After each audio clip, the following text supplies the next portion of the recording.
Hey guys, this is Language Arts for Monday, May 11th. Let me go over what we have today and what we don't have today because like I said, things, we're kind of slowly finishing things up. Things are changing a little bit. We don't have any spelling. I've just decided we're going to be done with spelling. So the last test you took was the last test you were going to take. And no science this week. Those of you who did the extra project, you got 50 points extra credit to go toward anything that you needed it in, so great work. History, we are continuing through this week, but after this week, we are done with history. We have no more building thinking skills, so I'm just going to be rotating editor-in-chief. And I thought it was really cool that editor-in-chief literally lined up exactly with our grammar, with our subject-verb agreements. I thought that was very cool. And this week it will continue to do so, and then next week you'll be learning about conjunctions, which you already know about, but it'll be fun. Okay, so today you need to copy your poem into the steno. It is the new poem I talked about on Friday, and I want you to practice all this week. Please do not think, oh, Mrs. Rojas is not having us pass any part off on Friday. I'm going to wait till next week to practice. This speech was by Theodore Roosevelt.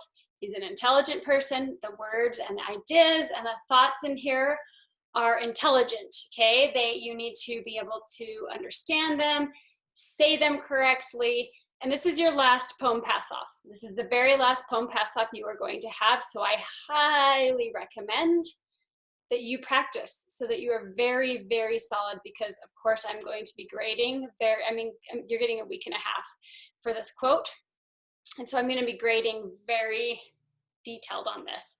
So this needs to be copied into your steno in your best penmanship. I'm actually using this as a final penmanship test for all of you. So make sure you are using your beautiful penmanship because this is your final penmanship test. We will have vocabulary today. This week I'm letting you choose the activity. However, you may not just write it in cursive every day. It has to have a different activity, just like we did in class. Fancy letters, animal letters, picture dictionary, bubble letters, word or crossword. Okay, you need to be doing a different one every day. Grammar, we'll have a lesson today, editor-in-chief. Then, we're starting a writing, which I'm going to read to you after we do our vocabulary and grammar. And today you need to do the keyword outline. Literature, you're reading chapters 33 through 39, so we're finishing up the book this week. And then history today, so you do not have to watch the history videos. Those are made to make it easier for you guys, but you can just read the chapter yourself if you prefer, because you all have a book. So you can either read also, we decided since the last couple chapters have been kind of super depressing to just pick a couple chapters out of the book that are a little more happy. And so we're skipping around a little bit. So today is chapter 36, and you can either watch the video, read it out of the book yourself, or do both. And then tomorrow you'll have the picture and the question. And that is all that's due for today. So let's do the poem, and then we're going to talk about what this poem means, okay? It's not the critic who counts, not the man who points out how the strong man stumbled, or where the doer of deeds could have done better. The credit belongs to the man who is actually in the arena, whose face is marred by dust and sweat and blood, who strives valiantly, who errs and comes short again and again, who knows the great enthusiasms, the great devotions, and spends himself in a worthy cause, who at the best knows in the end the triumph of high achievement, and who at the worst, if he fails, at least fails while daring greatly, so that his place shall never be with those cold and timid souls who know neither victory nor defeat. Quote by Theodore Roosevelt. And this is just a piece of a speech he gave.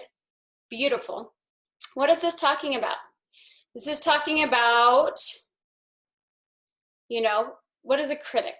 A critic is somebody who has a negative comment or discourages you or puts you down for something you are doing. It's not the critic who counts. It's not the person who's going to sit on the sidelines and tell you how you're doing things wrong, okay? It's not the critic who counts, not the man who points out how the strong man stumbled, right? How easy is it for us to look at somebody doing something and say, you're not doing that right. Mom, you didn't do this right. Teacher, you didn't do this right. Brother, sister, whatever, but if you're not actually doing it, you're not actually trying. It's not actually your place to point out the things that are being done wrong. So not the man who points out how the strong man stumbled or where the doer of deeds could have done something better. So the doer deeds is somebody who's actually doing something, right? They're giving service or something. Oh, well, they should have done it this way.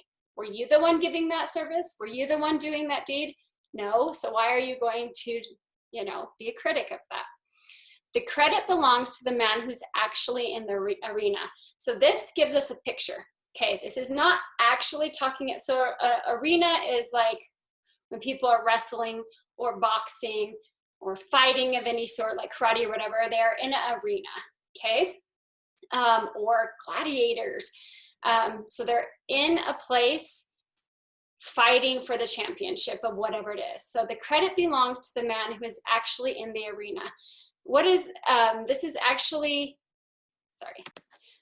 So this is creating imagery in our mind of somebody in an arena fighting for something, okay? This whole next section, let me read this to you and then we'll break it down.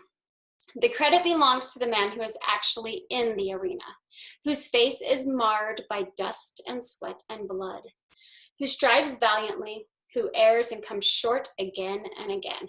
So we're gonna pause it there. So this imagery we have is somebody, okay, I'm a big Rocky fan. I have 8 brothers, so we watched all the Rocky movies. I love fighting movies. My son's in mixed martial arts. Like, I love that stuff. I know it's kind of crazy, but so it gives me the image of somebody in there fighting, literally fighting. And, they've been beaten down. They've taken some hits. Their face may be bloodied. They're sweaty. They're tired, but they're actively fighting, okay? And that imagery that we're seeing, what it's actually saying is the person who's actually living life, who's going through something hard, something that's a trial, something that's a challenge, something that you have to fight for, right? Whether you have bad health or school's hard for you, or you have a family situation going on that's really hard. You have to fight to get through that situation. Now, that doesn't mean you fight your brother or you get violent. That means you have to keep your head up and you have to work hard. And even though you might get knocked down or your face might be marred because this is hard and some things are hard, you're still in there. You're still fighting the battle. You're not giving up. You're giving it your best no matter how difficult it is, okay? And it says, who strives valiantly, who errs and comes short again and again, right? So you're just not enough. You feel like you're just not enough. Math is really hard for me. Quarantine school is really challenging for me. I'm not enough. This is too hard. So you feel like you're making mistakes over and over and over again. I just am not enough. But instead of quitting, you continue. You keep striving. You keep working. Okay? Who knows the great enthusiasms, the great devotions, and spends himself in a worthy cause. So no matter what, you're working toward greatness. You're working toward bettering yourself. And it doesn't matter what people are saying on the outside. You're doing your very best. You're fighting your battles. And you are learning the great enthusiasms, the great devotions, and you're doing something worthwhile. You're being something and doing something. It says, who at the best knows in the end the triumph of high achievement. So you fought so hard that you've achieved something. And that is the best place that you can be, is achieving it no matter how challenging it was, no matter how many times you got knocked down, you got back up. Okay, and at the worst, so if you're in there fighting and not giving up, the best of you is you achieve great, you have high achievement, and at the worst, if you fail, at least you fail while daring greatly, which is honestly not a failure, right? The only failure is to stop, to quit, okay? So that his place shall never be with those cold and timid souls who know neither victory nor defeat. So as long as you're doing and trying whatever that may be, and it can be different every day. You know, some days you can give a lot, some days maybe not. Whatever it may be, you're going to be the person in the arena, being the champion, keeping your head up, no matter how challenging it gets. Love this quote. Super passionate about this. So please, please, please do a very good job practicing for this. Okay. Vocabulary word today is indispensable. Is an adjective, and it means absolutely necessary. Okay. Something's indispensable. It is absolutely necessary. So my sentence for today is quality work is indispensable in Mrs. Rojas's class. Right? It's absolutely necessary. And I will let you guys choose what you do with this, but like I said, it has to be different every day. You are being marked if you're not following, doing a new thing every day. You're being marked down for that. Okay, today for grammar, we're going to talk about something that is a little confusing, and you can always go back and read this in the chapter if you need more help, or you can email and reach out to me, and that is the indefinite pronouns. Okay, so we've talked a little bit about the indefinite pronoun. It's called this when a person or thing that it's referring to is not named. Like we've seen it in sentences where it's like, get back here. Well, who you're talking to, and so it's like a indefinite you get back here. Like all pronouns, indefinite pronouns take the place of nouns. Unlike personal pronouns, indefinite pronouns replace or refer to nouns that are usually not named. Here are some examples of personal and indefinite pronouns. So I'm going to give you a list of personal pronouns. We, you, he, she, them. Okay? Those, we know what we're talking about. Indefinite, anybody, both, either, everyone. So it's just talking about such an indefinite like group or variety. We're not certain because it's not specific. When indefinite pronouns are used as subjects of sentences, their verbs must agree with them just like they have before. Okay, the following common words are singular. So they will need a singular verb. So listen to these common words because these are our indefinite pronouns. Each, either, neither, one, everyone, everybody, no one, nobody, anyone, anybody, someone, somebody. Singular. Indefinite because they're not specifically talking about something, someone. Okay? Listen to the sentence. And the verb. Anyone without tickets is asked to see Mrs. Harris. Okay, anyone is singular. So we know that our singular, it's either is or are. Is is singular, are is plural. So anyone without tickets is asked to see Mrs. Harris. Let's get rid of our prepositional phrase. Anyone is asked to see Mrs. Harris. Okay, so make sure that your verb complements your subject. And the list of the ones that are singular are on the same page that your assignment is on there in red even. Okay, each of the newcomers was welcomed to the city. Okay, so the pronoun in this one is each. Of the newcomers is a prepositional phrase that you would cross out. So each, remember we have was or were. Was is our singular, each is singular. So each of the newcomers was welcomed to the city. So it agrees. No one, just read that up here in the red, that no one is singular. No one understands a person who mumbles. No one, singular, okay? Understands is my verb. Now it's no one, singular, so understand needs to be understands. You wouldn't say no one understand a person. Okay, so this is what we're doing for homework tonight. This is exercise 7 on page 124. Make sure that's correct. Yes. Okay, find the subject of each sentence below and write it on your paper.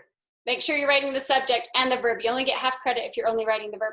Also, write exercise 7, EX7 / page 124 on this, okay?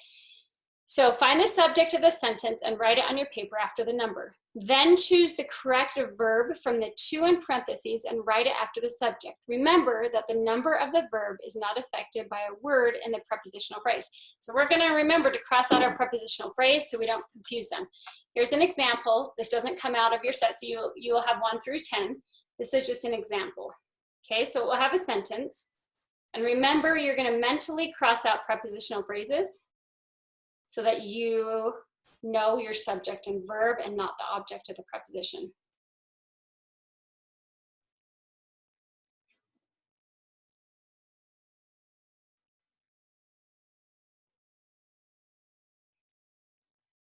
Okay, one of the dogs is or are mine. Okay, so we're going to first get rid of our prepositional phrase here. Begins with a preposition, right? Ends with a noun. One of the dogs is my prepositional phrase. So I now just have one blank mine. One is singular. So I need to match my verb with the singular form. Is or are, which one is singular?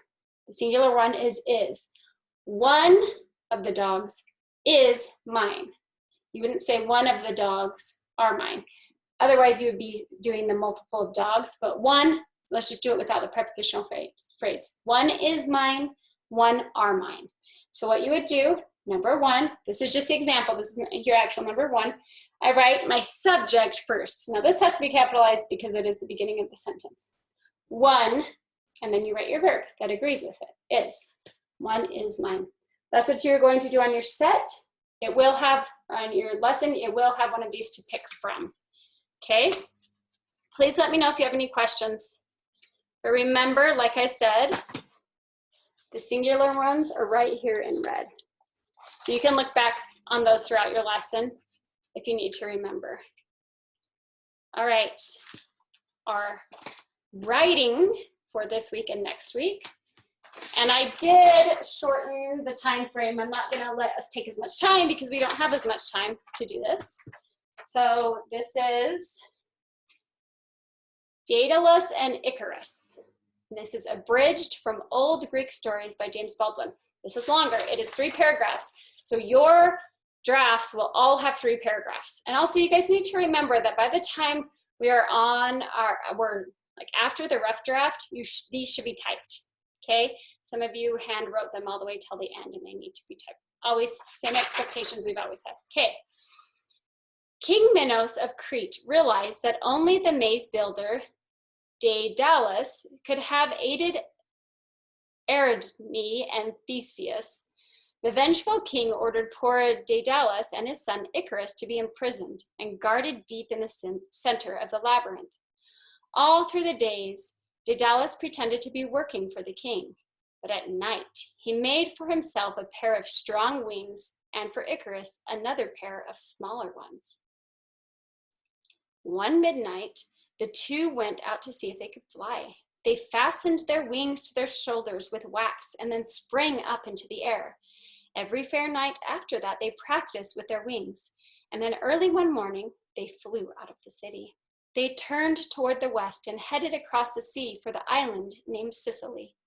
All went well for a time, until noon when the sun shone hot. Daedalus called back to Icarus not to fly too high, but the boy was proud of his skill in flying. Said he to himself, "I will go up a little higher. Perhaps I can see the mighty sun master and the horses who pull the sun chariot."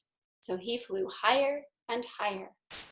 Pretty soon, however, the heat of the sun began to melt the wax with which the boy's wings were fastened. The wings loosened from Icarus's shoulders. He screamed to his father, but it was too late. Daedalus turned just in time to see Icarus fall headlong into the waves.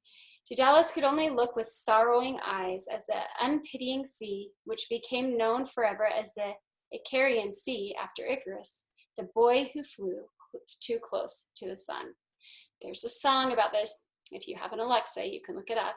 It's about Icarus flying too close to the sun. So this is a mythological story.